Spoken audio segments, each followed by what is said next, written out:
Students, आज हम chapter number 14 biology class 10 में से यूनिट नंबर जो 14 है उसको देखने वाले हैं, जिसका नेम है रिप्रोडक्शन। तो सबसे पहले हम देखते हैं कि रिप्रोडक्शन है क्या। तो रिप्रोडक्शन को जिस तरह से हम डिफाइन करेंगे वो है प्रोडक्शन ऑफ इंडिविजुअल्स, कि इंडिविजुअल्स को प्रोड्यूस करना ऑफ द सेम स्पीशीज़, एक ही स्पीशीज़ के इंडिविजुअल को प्रोड्यूस करना, that is the next generation of species होगा। उस प्रोसेस को हम क्या नाम देंगे? रिप्रोडक्शन का। री का मतलब होता है अगेन, प्रोडक्शन दोबारा पता करना। रिप्रोडक्शन एक ऐसा तरीक़ेकार है जिसमें जानदार जो हैं वो अपने ही जैसे नए जानदार प्रोड्यूस करेंगे, पैदा करेंगे। उस प्रोसेस को हम क्या नाम देंगे? रिप्रोडक्शन का। इम्पोर्टेंस ऑफ रिप्रोडक्शन की बात करें तो reproduction is essential for the continuation of species. किसी एक स्पीशीज़ को कंटिन्यू रखने के लिए रिप्रोडक्शन बहुत ज़रूरी है। एक इंडिविजुअल तो रिप्रोडक्शन के बगैर ज़िंदा रह सकता है, लेकिन एक स्पीशीज़ का वजूद जो है वो रिप्रोडक्शन के बगैर नहीं हो पाएगा। रिप्रोडक्शन होगी तो स्पीशीज़ जो है वो नेक्स्ट जनरेशन जो है वो प्रोड्यूस होती रहेगी। अगर रिप्रोडक्शन का प्रोसेस नहीं होगा तो स्पीशीज़ के ख़त्म हो जाने का खदशा होता है। एक इंडिविजुअल जो है वो तो रिप्रोडक्शन के बगैर ज़िंदा रह सकता है, लेकिन एक स्पीशीज़ कंटिन्यू नहीं हो सकती। दूसरी बात यह है कि रिप्रोडक्शन जो है वो इंश्योर करता है that the genetic material of one generation is transmitted to the next, कि जो जेनेटिक मटेरियल है वो एक नस्ल से दूसरी नस्ल में ट्रांसमिट हो गया है। तो इसके लिए भी रिप्रोडक्शन का प्रोसेस जो है ये बहुत ज़रूरी है। उसके बाद हम देखते हैं टाइप्स ऑफ रिप्रोडक्शन। तो there are 2 types of reproduction, ये आप लेवल 6-7 में भी पढ़ के आए हो। एक को हम कहते हैं सेक्सुअल रिप्रोडक्शन और एक है एसेक्सुअल रिप्रोडक्शन। तो ये मैंने यहाँ पे कंपेयर करके लिखा है, तो मे बी आपको कंपैरिजन भी आ सकता है। What is the difference between sexual and asexual reproduction? तो एसेक्सुअल रिप्रोडक्शन जो है वो सिंपल सेल डिवीजन है that produce an exact duplicate of the organism. Asexual reproduction में वेरिएशन नहीं आती, एक इंडिविजुअल जो है वो अपने ही जैसा सेम अपने जैसा डुप्लीकेट जो है उसको प्रोड्यूस करता है। जबकि सेक्सुअल रिप्रोडक्शन जो है उसमें प्रोडक्शन होती है गैमेट्स की। एसेक्सुअल रिप्रोडक्शन में गैमेट्स फॉर्मेशन नहीं होती। There is no fusion of egg and sperm, इसमें कोई एग और स्पर्म की फ्यूजन नहीं होगी, फर्टिलाइजेशन अकर नहीं होगी। जबकि सेक्सुअल रिप्रोडक्शन में फर्टिलाइजेशन जो है वो टेक प्लेस होती है। एसेक्सुअल रिप्रोडक्शन में सिंगल पेरेंट्स इन्वॉल्व होता है, जबकि सेक्सुअल रिप्रोडक्शन में 2 पेरेंट्स इन्वॉल्व होते हैं। तो ठीक है, इसको आपने कंपेयर करके देख लेना है। एसेक्सुअल रिप्रोडक्शन, ए का मतलब क्या है? एक। तो इसका मतलब है कि एसेक्सुअल रिप्रोडक्शन में एक यानी कि सिंगल पेरेंट्स इन्वॉल्व है, वही पेरेंट्स जो है वो अपने आप को डिवाइड करेगा और डॉटर न्यूक्लियाई में चेंज हो जाएगा। जबकि सेक्सुअल रिप्रोडक्शन में एग और स्पर्म की फ्यूजन होगी, फर्टिलाइजेशन का प्रोसेस होगा, गैमेट्स फॉर्मेशन होगी, और इसमें जो है वो 2 पेरेंट्स इन्वॉल्व होते हैं, मेल और फीमेल दोनों पेरेंट्स इसमें इन्वॉल्व होते हैं सेक्सुअल रिप्रोडक्शन में। उसके बाद आज हम कैरी करते हैं एसेक्सुअल रिप्रोडक्शन को। तो एसेक्सुअल रिप्रोडक्शन की जो टाइप्स है वो क्या है? फर्स्ट वन है उसकी बाइनरी फिशन, उसके बाद है फ्रेगमेंटेशन का प्रोसेस है, देन बडिंग है, फिर स्पोर फॉर्मेशन है, और सबसे लास्ट पे है हमारे पास पार्थिनोजेनेसिस। तो वन बाय वन हम देखते हैं कि बाइनरी फिशन का प्रोसेस जो है वो किस तरह से है। एसेक्सुअल रिप्रोडक्शन की जो टाइप्स है बाइनरी फिशन, उसका प्रोसेस वो किस तरह से होगा। तो बाइनरी का मतलब मैं आपको बताती चलूँ कि बाइनरी का मतलब क्या है? 2, और फिशन का मतलब क्या होता है? डिवीजन। बाइनरी फिशन वो प्रोसेस है जिसमें एक ऑर्गेनिज्म जो है वो अपने आप को 2 में डिवाइड कर लेगा। Binary fission means division into 2। It is the simplest and most common method of reproduction. सबसे आसान, सबसे आम और सादा तरीन जो तरीका है एसेक्सुअल रिप्रोडक्शन है वो कौन सा है? बाइनरी फिशन, कि एक ऑर्गेनिज्म जो है वो अपने आप को 2 ऑर्गेनिज्म में डिवाइड कर लेता है। तो अकरेंस कि बाइनरी फिशन किन किन ऑर्गेनिज्म में होती है? बाइनरी फिशन जो है वो प्रोकैरियोट्स में होगी। प्रोकैरियोट्स मैंने आपको बताया कि वो जानदार हैं जिनमें न्यूक्लियस नहीं होता, प्रोकैरियोट्स में होगी। फिर बहुत सारे यूनिसेलुलर यूकैरियोट्स में होती है, उसके बाद प्रोटोजोआ में, और कुछ इनवर्टिब्रेट्स में भी बाइनरी फिशन होती है। अब हम एग्जाम्पल देखते हैं कि बाइनरी फिशन जो है वो बैक्टीरिया में किस तरीके के साथ होगी। तो ये मैंने आपको यहाँ पे पॉइंट्स लिख के दिए हैं ताकि आप इसको इजीली अच्छी तरह से आसानी से आप उसको जेन में बिठा सको। फर्स्ट पे क्या होगा कि बाइनरी फिशन जब बैक्टीरिया में होती है तो क्या फर्स्ट स्टेप क्या होगा उसमें कि डीएनए जो है वो डुप्लीकेट होगा। जब डीएनए डुप्लीकेट होगा so 2 copies of DNA are formed. DNA duplicate हुआ तो डीएनए की 2 कॉपीज बन गई। पहली बात तो ये आ गई, पहला स्टेप जो था बाइनरी फिशन बैक्टीरिया में। सबसे पहले क्या होगा कि जो डीएनए है बैक्टीरिया में वो अपने आप को डुप्लीकेट करेगा, रेप्लिकेट करेगा, तो किस चीज़ में डिवाइड हो जाएगा? 2 डीएनए कॉपीज़ में डिवाइड करेगा अपने आप को। अब ये जो 2 कॉपीज़ हैं डीएनए की, ये 2 कॉपीज़ मूव करेंगी towards the opposite pole of the cell, वो अपोजिट पोल पे चले जाएंगे। फिर उसके बाद क्या होगा, सेल मेम्ब्रेन जो है वो इन्वेजिनेट्स होगी in the centre and divides the cytoplasm into 2। पहले जो था वो डीएनए उसने अपने आप को डिवाइड किया, देन थर्ड वाले स्टेप में जाके साइटोप्लाज्म जो है, जब ये 2 कॉपीज़ डीएनए की टुवर्ड्स अपोजिट पोल पे चली गई, देन सेल मेम्ब्रेन भी इन्वेजिनेट हुई सेंटर से और साइटोप्लाज्म भी 2 में डिवाइड हो गया। New cell wall is a deposit between the two cross walls. It results in the formation of the two daughter bacteria which grow in size and divides again. तो ये हम diagrammatically भी देखते हैं कि किस तरह से बैक्टीरिया जो है, बैक्टीरिया का डीएनए जो है वो डुप्लीकेट हो रहा है और वो 2 कॉपीज उसके बन रही हैं। ये हमारे पास पेरेंट बैक्टीरिया है, पेरेंट बैक्टीरिया हमारे पास। तो ये अगर हम यहाँ पे देखें इस वाली डायग्राम में, तो यहाँ पे जो बैक्टीरिया का डीएनए था वो उसने अपने आप को डिवाइड किया, तो उसने 2 कॉपीज़ अपनी बना ली। अब और नेक्स्ट चलेंगे तो हम क्या करेंगे कि डीएनए, ये जो 2 कॉपीज़ यहाँ पे डीएनए की बनी थी वो अपोजिट पोल पे चली गई और सेल मेम्ब्रेन क्या हुई, इन्वेजिनेट होना स्टार्ट हो गई। और फिर लास्ट वाले स्टेप में क्या हो गया, साइटोप्लाज्म भी डिवाइड हो गया। यहाँ पे आके साइटोप्लाज्म जब डिवाइड हुआ तो एक बैक्टीरियम जो था वो 2 डॉटर बैक्टीरिया में डिवाइड हो गया। ठीक है, फर्स्ट स्टेप में क्या होना है कि डीएनए जो है, पेरेंट्स बैक्टीरिया का डीएनए, उसने अपने आप को डुप्लीकेट करना है, तो क्या बना देंगी, 2 कॉपीज़ बन जाएंगी। अब यही वाली 2 कॉपीज़ जो हैं ये मूव करके अपोजिट पोल पे चली जाएंगी और सेल मेम्ब्रेन जो है वो भी इन्वेजिनेट होगी और उसके बाद जो होगा वो स्टेप होगा, साइटोप्लाज्म भी डिवाइड होगा 2 में। जब साइटोप्लाज्म भी डिवाइड होगा तो फिर 2 डॉटर बैक्टीरियम जो है वो हमारे पास आ जाएंगे। तो ये अगर आपको आ भी रहा है 2 नंबर के लिए भी आ रहा है तो फिर भी कोशिश करना कि डायग्राम इसमें लाजमी आप इसको ड्रा करो कि बाइनरी फिशन जो है वो बैक्टीरिया में हो रही है। तो इस तरीके के अगर आप डायग्रामेटिकली जेन में रखोगे तो फिर आप इसको अपनी वर्डिंग में लिख सकते हो। फर्स्ट स्टेप में क्या था कि डीएनए जो है वो डुप्लीकेट हुआ है 2 कॉपीज़ में और 2 कॉपीज़ किसकी बनी है, डीएनए की बनी है। और वही 2 कॉपी जो डीएनए की थी वो अपोजिट पोल पे मूव हो गई हैं। सेल मेम्ब्रेन इन्वेजिनेट हुई है सेंटर से और साइटोप्लाज्म भी 2 में डिवाइड हो गया है। अब क्या होगा कि न्यू सेल वॉल जो है वो डिपॉजिट हो जाएगी 2 क्रॉस वॉल में और उसके ज़रिए 2 डॉटर बैक्टीरिया जो है वो बन जाएंगे, साइज में ग्रो होंगे और अगेन वो फिर वही डिवाइड होंगे। उसके बाद हम देखते हैं binary fission in unicellular eukaryotes में किस तरह से होती है। It occurs in the following वे। क्या होगा, सबसे पहले कि न्यूक्लियस जो है पेरेंट्स ऑर्गेनिज्म का वो डिवाइड होगा इनटू 2 बाय माइटोसिस। बैक्टीरिया में हमने किस चीज़ को डिवाइड किया होते हुए देखा, डीएनए को।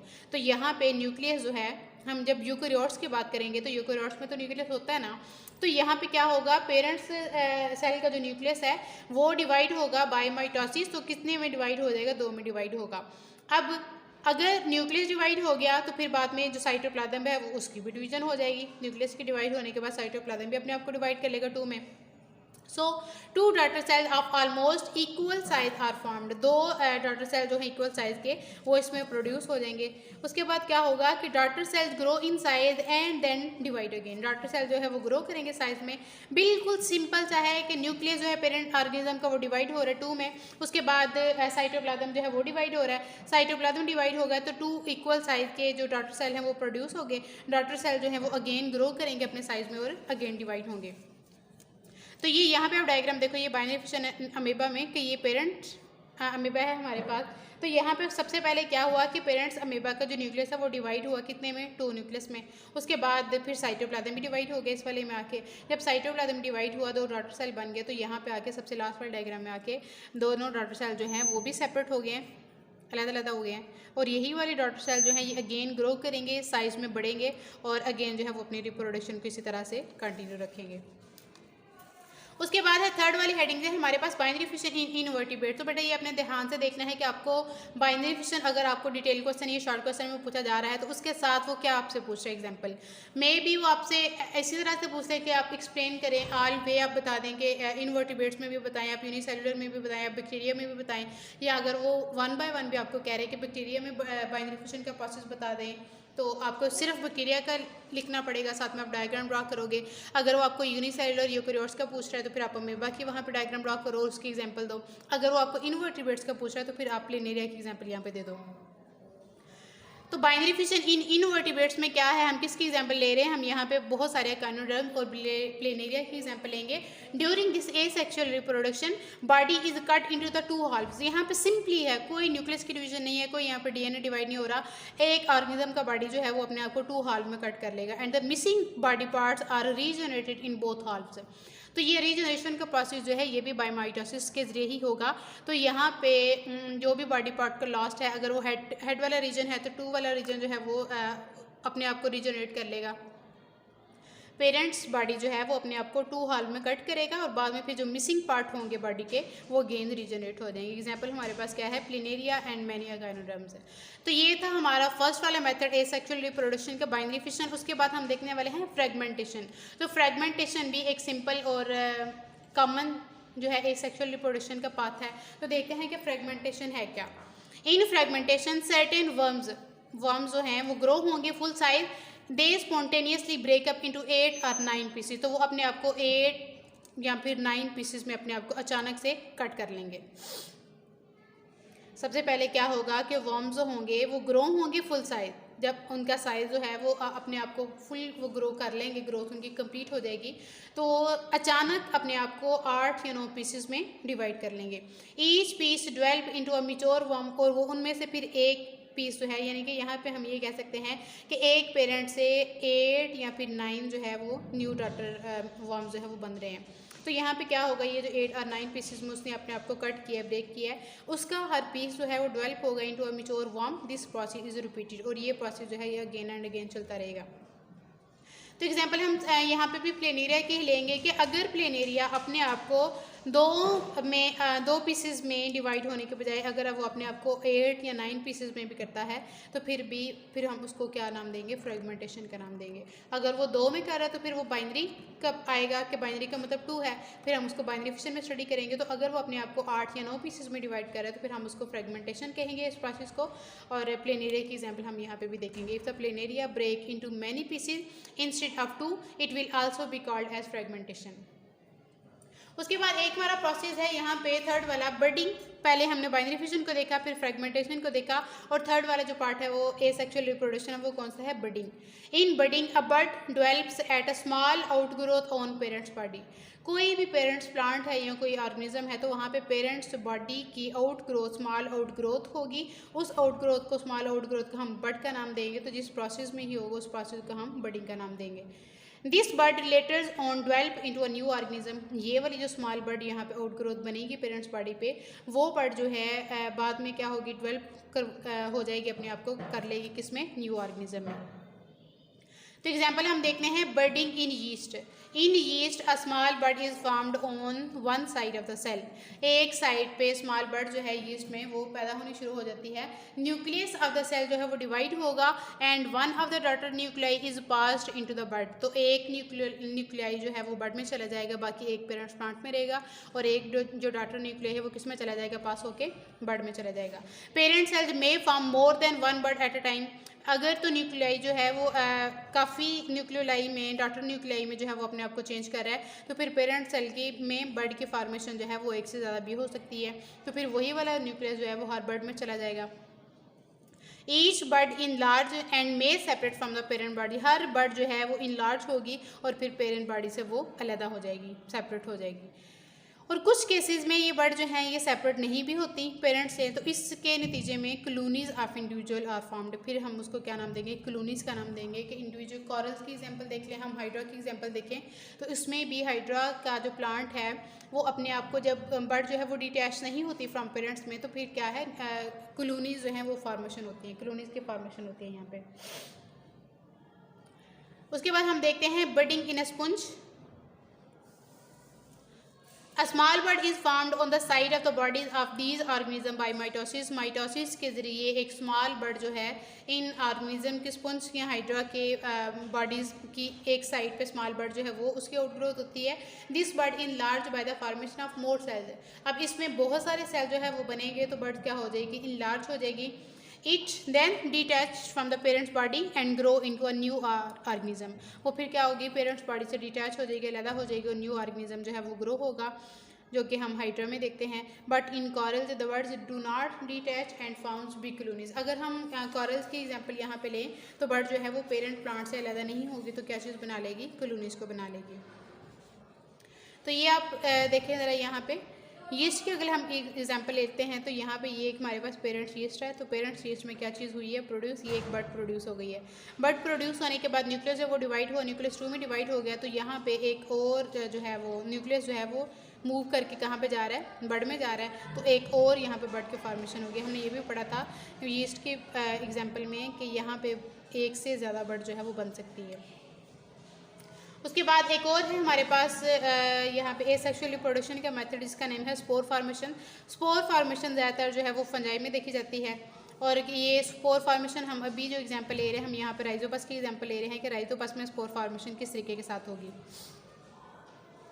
When Rhizopus reach the reproductive age, जब राइजोपस जो है वो मिच्योर हो जाता है, रिप्रोडक्टिव एज तक पहुंच जाता है, its body cell form thick walled spore सैक्स।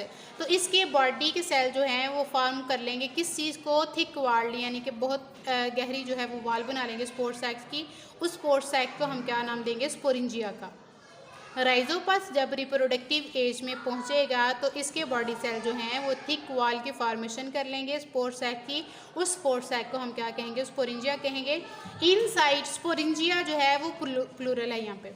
अब इसका सिंगुलर जो है वो स्पोरिंजियम होगा। Inside each sporangium a cell divides many times and forms many daughter cell called the spores. अब स्पोरेंजियम में सेल जो है वो बहुत दफ़ा डिवाइड होगा, और सेल के बहुत दफ़ा डिवाइड होने के बाद क्या होगा, डॉटर सेल जो कि स्पोर्स हैं वो बहुत सारे डॉटर सेल जो हैं वो बनने शुरू हो जाएंगे। अब ये जो स्पोर यहाँ पे बने, each spore is covered by a thick wall called cyst. Her spore को एक थिक वॉल ने कवर किया हुआ जिसका नाम क्या है, cyst. And it can survive unfavourable condition. और यहाँ पे ये जो सिस्ट बनेगा जिसने स्पोर जिसके साथ कवर्ड है सिस्ट में, जब ये सिस्ट अनफेवरेबल कंडीशन पे पहुंचेगी, व्हेन स्पोरिंजिया मेच्योर होंगे, दे ब्रस्ट, तो वो फट जाएगी, एंड रिलीज स्पोर, और वहाँ से स्पोर जो है वो रिलीज हो जाएंगे। Under favourable condition the spore germinate and develop into new Rhizopus. जब कंडीशन जो है वो फेवरेबल होगी तो स्पोर जो है वो जर्मिनेट होंगे और न्यू राइजोपस जो है वो प्रोड्यूस कर लेंगे। तो इस तरीके के साथ हम देख रहे हैं कि सिंगल पेरेंट से बहुत सारे डॉटर जो है वो डॉटर सेल जो है वो बन रहे हैं। सेम लाइक दैट इज हमने राइजोपस में भी देखा कि क्या चीज़ स्पोर्स बने, और हर स्पोर्स के गिर जो थी वो एक थिक वॉल को उसने कवर किया हुआ था, थिक वॉल से कवर था हर स्पोर।